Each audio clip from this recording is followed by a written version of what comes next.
Ladies and gentlemen, we've got balance changes, and we've actually got some emergency nerfs coming before the actual balance changes next season. So let's lead off with those. The Hero Goblins, ladies and gentlemen, are getting a nerf to the respawn count. So they will be respawning as 3 instead of 4, thankfully. I won't talk about that. Banner duration has also been decreased, so they're getting a massive nerf from 7 seconds to 5 seconds, and from the respawn count from 4 to 3.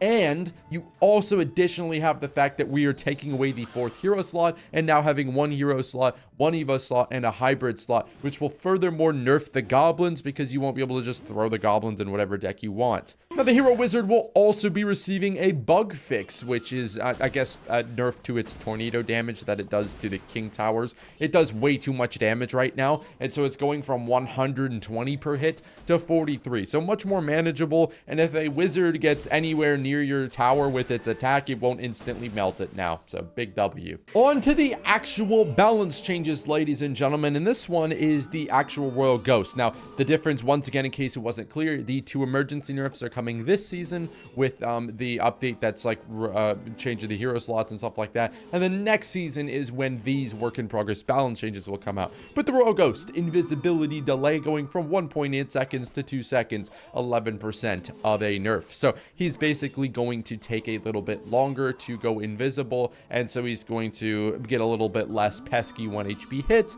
be a little bit easier to kill. Evo Royal Hogs are getting nerfed, and I know this is, seems disingenuous because they are giving them away for free, but not to overly glaze Supercell. They're on a cadence with how they give away the Evos. Like, they're giving them away in order of which they came out.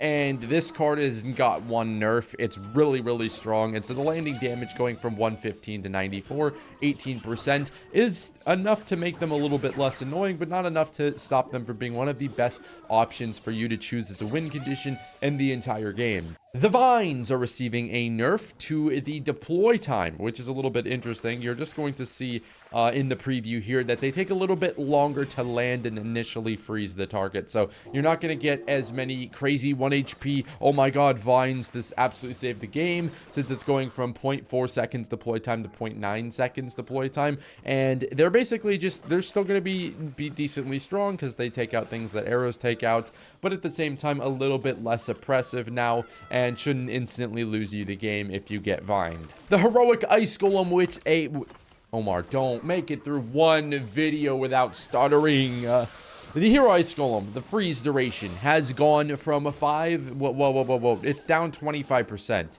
I don't know how to read what they're saying. It is a minus 20, there's a 5, it says 5.12 seconds. I know it doesn't last 5.12 seconds. No way.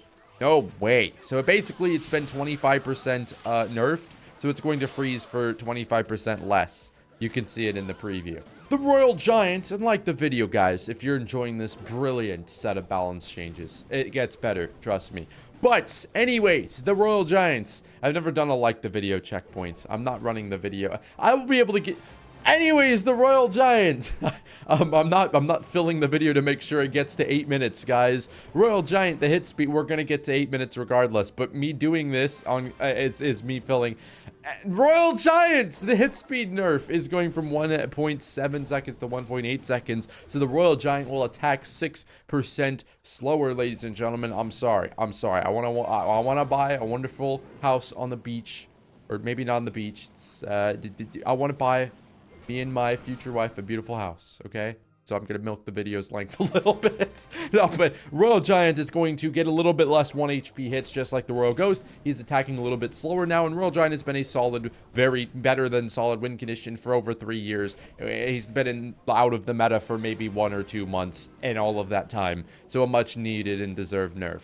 Dark Goblin again, damn. He just keeps getting nerfs. And I'm all for it, because I hate this freaking... I hate this card. I hate him. I hate him. I hate him. I hate him. He's a horrible card. Well, like, horrible to face. Not horrible. That's why he's getting a nerf to his sight range, 7.5 tiles to 7 tiles. So this basically means when he's all the way on one side of the arena, he's not going to pick up on something on the other side of the arena. Basically, imagine it as an invisible circle, circling 7.5 tiles out from him. And so now that got nerfed to 7, so he won't go to the opposite lane as often and find something 70 billion miles away. On to our buffs, ladies and gentlemen. The Phoenix is getting a ridiculous buff to the egg hit points, and I'm talking ridiculous. It is an 81% buff, and I love this because the Phoenix is completely undershined with the new hero Mega Minion, new hero Magic Archer. Check out that video, by the way, showing off the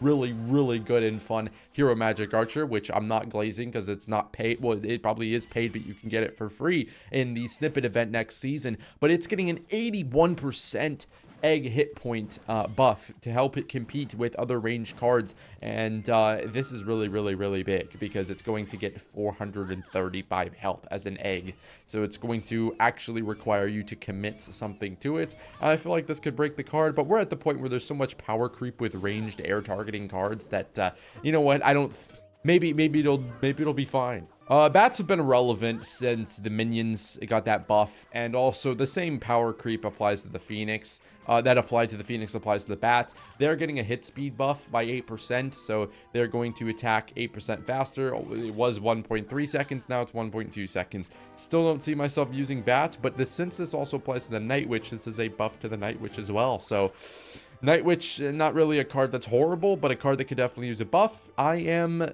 perfectly fine with the bats buff. I don't think it'll move the needle too much, though. Yeah, so basically blinding the Hero Musketeer turret is kind of a stupid idea. Like, look at this.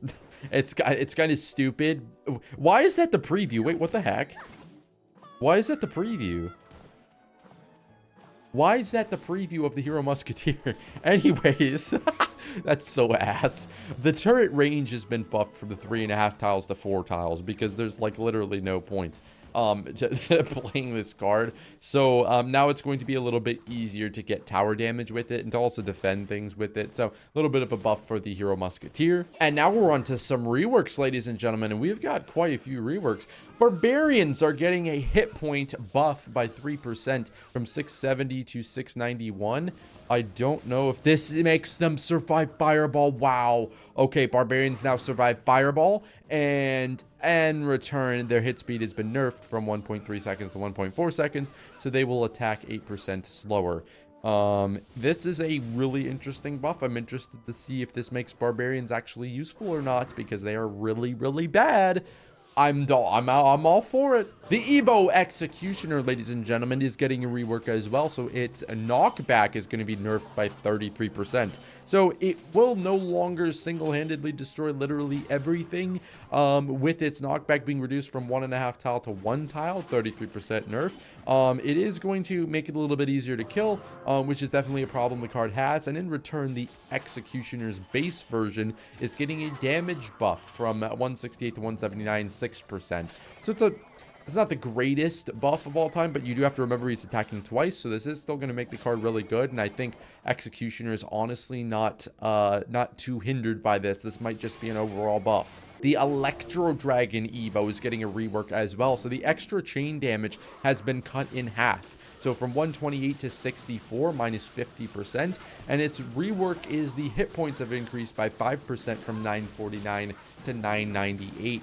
So it's getting a little bit more health, and its chain will not instantly shred everything that's close together. It will just like shred it 50% slower, if that makes sense. So I think a nice rework to make going up against the Evo E-Drag when you have any two cards stuck together. It's not instantly impossible and you die immediately. So kind of cool. And the Spirit Empress, who's been getting balanced off and on for ever since she came out, is getting a rework. You're gonna like this. The ground version is now fast, and it has 7% less hit points as a result of it being fast, which is really weird. But I mean, they're trying to make the ground version a little bit more usable and therefore make the card a little bit more viable, because you won't only use it for the 6 elixir version, because if you're only using it for the 6 elixir version, then you're kind of hindering how many decks it's going to be used in. But yes, in return, the Spirit Empress in the air has been reworked to get 3% less hit points.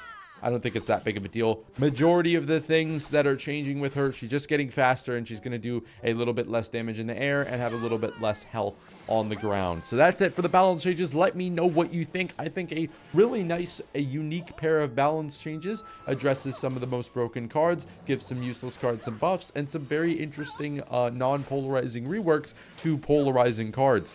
Very W balance changes, in my opinion. Let me know what you guys think.